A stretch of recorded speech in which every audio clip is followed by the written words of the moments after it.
इस पूरी लोकतंत्र में एक बड़ी पिलर है न्यायालय का। तो हम लोग न्यायालय में गए, आपने हाईकोर्ट का निर्णय देखा।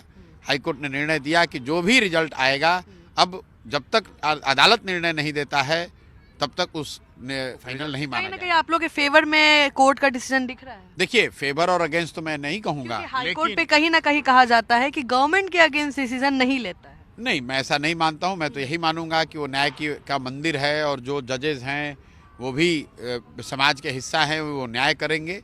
और हम लोग को लगता है कि बच्चों के साथ अन्याय हुआ है तो हम लोग को समय देना चाहिए। न्यायालय ने कल जो सुनवाई के बाद ऑर्डर दिया है वो बहुत मेरी समझ से बैलेंस्ड डिसीजन है। इसलिए बैलेंस्ड है कि उन्होंने सो कॉज किया बीपीएससी को और सरकार को, सवाल पूछे कि इनका जवाब दो। क्यों अभी तक क्या हो रहा था, सरकार कह रही थी हम क्यों जवाब दें, आप प्रूफ लाइए। कल पहली बार न्यायालय ने कहा नहीं, जवाब दीजिए, जवाब देना पड़ेगा। अगर परीक्षा ले रहे हैं, आप सरकार हैं और लोगों का उसमें अगर शक है, दिक्कत है तो उसको आपको जवाब देना पड़ेगा। तो पहली बात, उस निर्णय का जो पहला महत्वपूर्ण पहलू है कि अब सरकार 30 तारीख से पहले उन मुद्दों को जो विद्यार्थियों ने उठाए उस पर जवाब देने के लिए बाध्य है।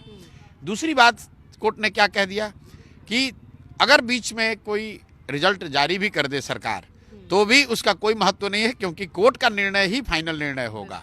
तो उस तरह से मुझे लगता है कि अभ्यर्थियों के अनशन और उनके ये प्रयास का, उनके आंदोलन का एक लॉजिकल नेक्स्ट स्टेप हुआ है।